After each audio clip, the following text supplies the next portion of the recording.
This isn't Tokyo or Shanghai. This is Hefei, a massive city in central China that you've probably never heard of. We're at a night market. It's almost midnight. And it's absolute chaos here.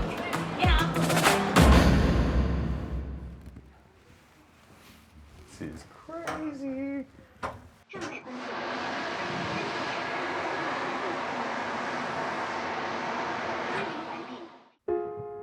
Hefei is also home to the headquarters of lens company Laowa. I first came across Laowa about 10 years ago at Photokina. What struck me was how clever their approach to lens design was, finding gaps in the market and building tools that photographers wanted, but no one else was currently making. I finally got the opportunity to meet Mr. Lee, the founder, back in February 2026 at CP Plus in Yokohama. He's a quiet and humble man, an expert with about a decade of experience in Japanese optical firms and a portfolio of international patents. But what stood out to me even on that short chat was his passion. The way he talks about optical design and the challenge of it, it's about tackling things that no one else is willing to take on to create something new, which is pretty inspiring. As a business owner myself, looking around and thinking, not only is he designing all of the lenses, but he's built this whole international company that's employing all of these people. Yeah, it's really inspiring. Mr. Lee invited us over to Hefei to experience this for ourselves. And it's not just to see how they're making these lenses in the factory, but to also get out and experience them and shoot with them around the city. So throughout this video, we're going to be jumping back and forth between the calm control of the factory and the chaotic energy of the city of Hefei. First up, let's check out the assembly clean room. Now, this isn't the first step in the whole production process, but it's the best way to show you the painstaking attention to detail that this work involves. The staff follows strict processes and work in near silence, meticulously following the quality standards laid out for them.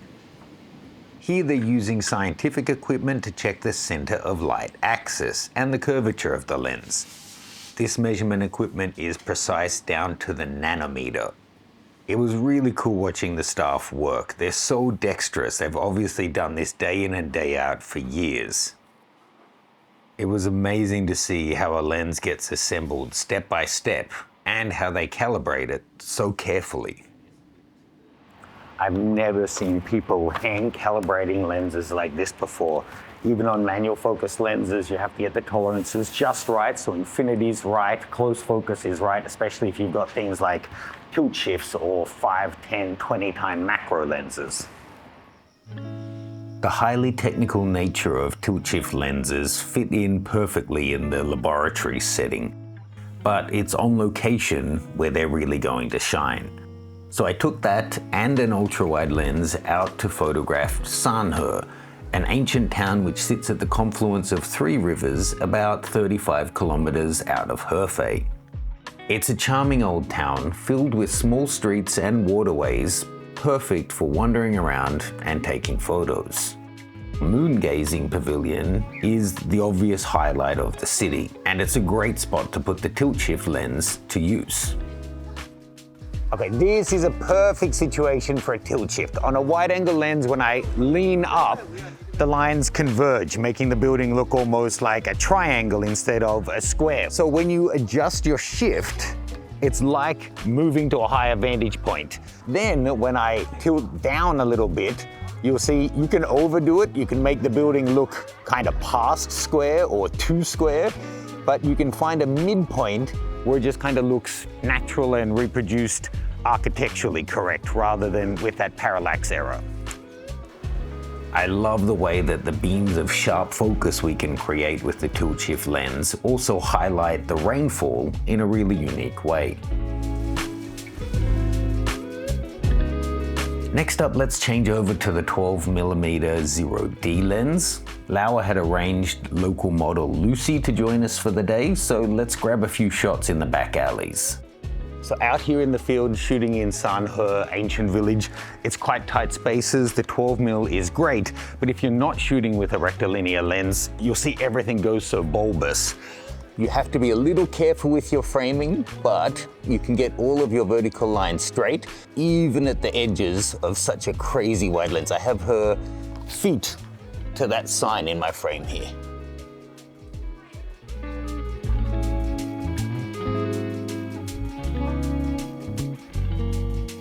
Come on, one more time. Yeah. Yeah. Who's your good boy?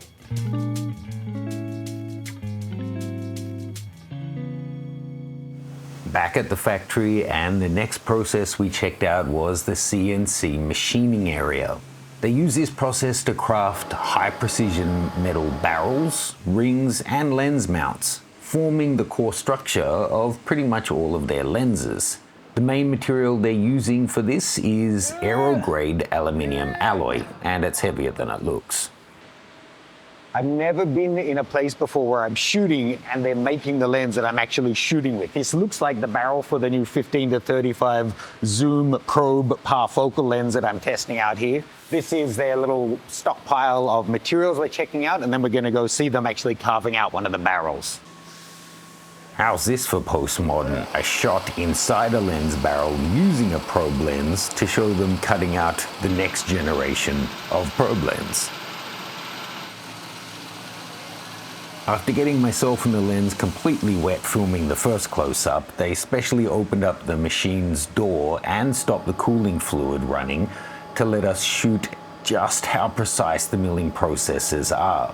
The tolerances are so tiny, you can hardly get your head around it. There's all these devices measuring down to hundreds of millimeters. It's pretty fun.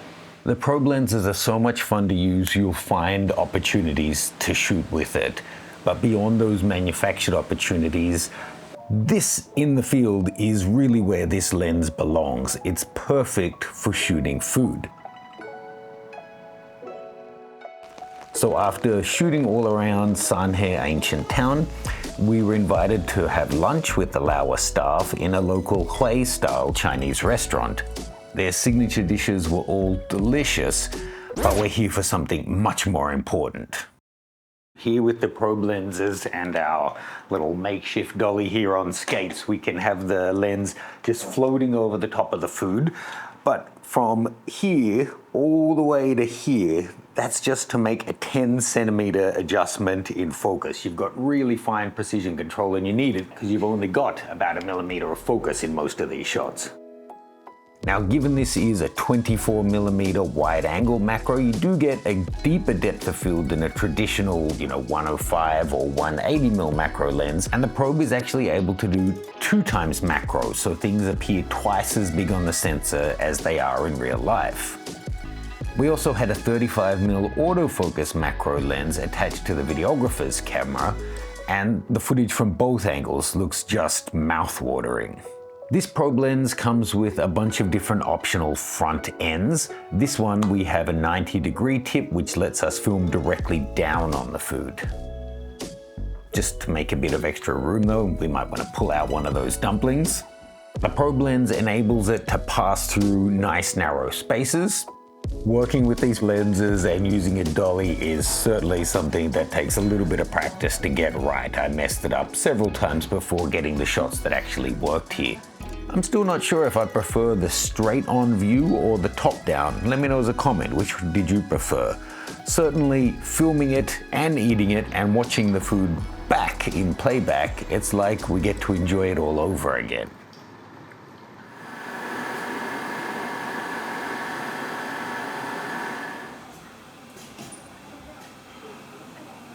Back in the workshop, and diamond-infused grinders shape raw optical glass into curves. Hours of polishing refine it into a clarity that looks almost unreal. Obviously, there's a lot of steps involved in this process. They get in the unpolished glass, they go through rough grinding to provide precise curvature to the glass.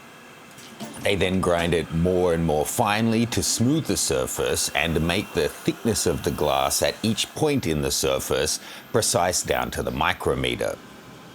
They use all kinds of different surfaces to do the different polishes, including kind of a mud slurry, to get the final surface perfect.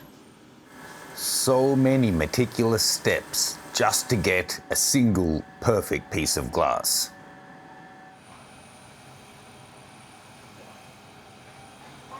I feel kind of naive to say it, but I mean, I knew we were coming to a lens making factory. I knew the different things we were going to see, but I still didn't really think about it would be this hands-on, like seeing them sharpening the tool that then they use to cut the glass, then they polish it, then manually assembling everything, manually aligning everything, manually testing everything. I kind of thought a lot of this stuff would be automated in 2026. There's so many hands that touch making even the simplest lens. I'm surprised. I think we're going to have to invest in some anamorphic lenses. My videographers love shooting with them when we headed out to Chaohu Lake. This lake is one of the biggest in China, and it's known as the Mother Lake to the Hefei people. The lens he's using there is the Nanomorph Zoom 1.5x Anamorphic, which is a 50 to 100 millimeter zoom. And the lens that I'm using, you can probably recognize, is the 200 millimeter f2 that I've done a video on before. Oh, nice. Any day I get to shoot with the 200 f2 is a good day. I love these lenses. It's so versatile, amazing for portraits, but I'm shooting butterflies, shooting birds, shooting animals. The reproduction is so nice. You think you can come in here and come down in the flowers here? I don't know who enjoyed their lens more, the videographer and the anamorphic, or me shooting with the 200 f2.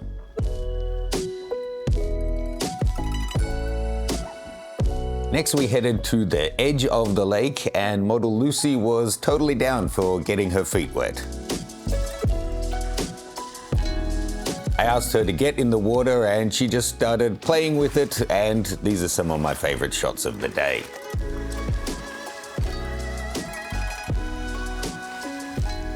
Lucy's also studying acting, so she told us she could cry on demand, and the mood completely changed. But please note, we got the happy mood back very quickly. Okay. What? Oh, got so lucky on that. I wasn't in high frames a second. I wasn't really set up for birds, but this lens can track, man. It's a beautiful Kingfisher. I was lucky I was at a decent shutter speed, 4 frames a second, nailed it. I don't think I have shot this variety of Kingfisher before. One lens that really surprised me was the 180mm macro. It's got snappy autofocus and it works beautifully for portraiture. It also lets you get super close-ups of little critters whilst keeping a good working distance so that you don't scare them away. This guy is definitely on my shopping list. So behind me, people are going through and hand inspecting every one of the different lens elements. It's not a machine, it's actual people doing it with the help of machines to check that the shape of everything is right and the refraction of the light is right. And that's before each of the elements is then, put into groups and aligned and then put into the lens, and then the lens is calibrated and tested. It's far more labor intensive than I had anticipated. And I hadn't really thought about it, but given how many fast aperture lenses Laowa make and, macro lenses, that kind of thing, that we love to pixel peep every last little detail, those kind of tolerances, I guess, really would add up when you have a lens that has multiple different elements. If you have one of them not pulling its weight, you're really going to see that. To see the last step of the lens process, again I got to dress up, this time in a full head-to-toe outfit, which barely fit me. And again got blown down by the wind tunnel to get rid of any loose particles. Here they're hand painting the side of the glass elements to eliminate reflections.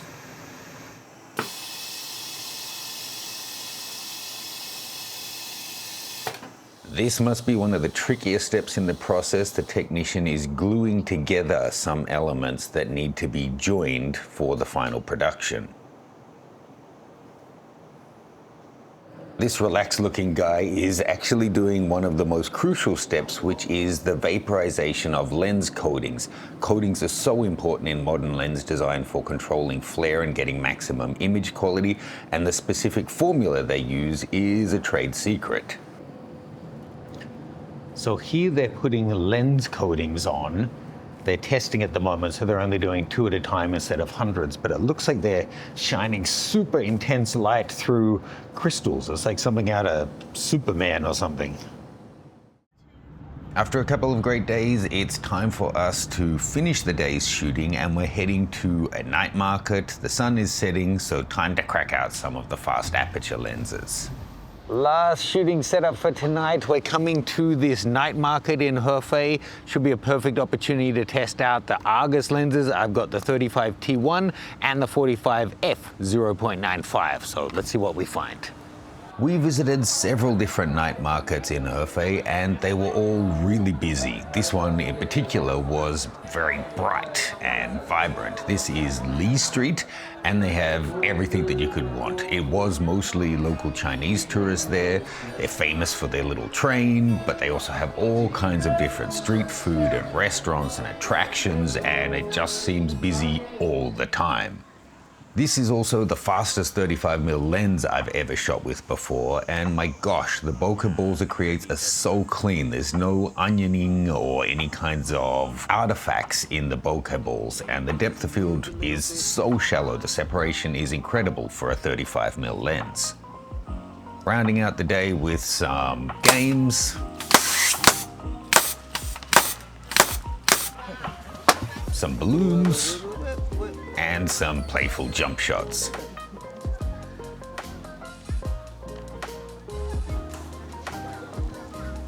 You walk with me. As we wandered the streets a little more, I found something that I haven't seen since Beijing. All kinds of fried bugs on a stick. Considering the locals, including Lucy, wouldn't try it, I felt justified in passing up this opportunity as well. So one last opportunity for a portrait shoot here on the street, making use of the Argus. It's really been a wonderful day. Back at the factory, and I actually got a little souvenir. The team doing the engraving offered to put my Chinese name on the lens. You just watched Breaking Bad, right? Say my name. I wonder if they would do a custom engraving on a 180 macro for me. Fun. Souvenir.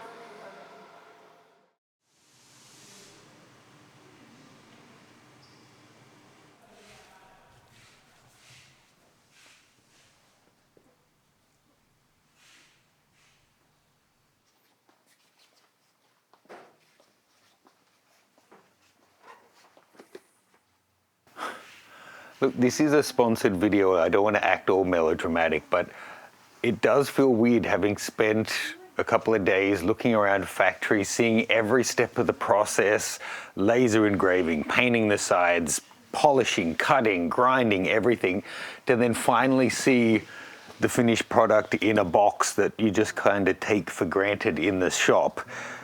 I genuinely do have more of an appreciation of what goes into making something like this. I guess like any product that's a mix of engineering and technology, there must have been 20 people at least who have touched this, polished this, checked this, worked on this to make sure it's as good as it can be. Before this trip, I just knew Laowa was a company who made weird lenses that I enjoyed having in my bag. But seeing Hefei, seeing the dynamic city and the kind of gambles they put into technology, it all makes a lot more sense, especially after seeing the factory and understanding Mr. Lee's vision. It's no surprise to find Laowa based in a city like this. Have to thank him for inviting me and the team over to see the factory and experience the city. It's been a really great experience. Let me know any questions you guys have, and we'll see you soon.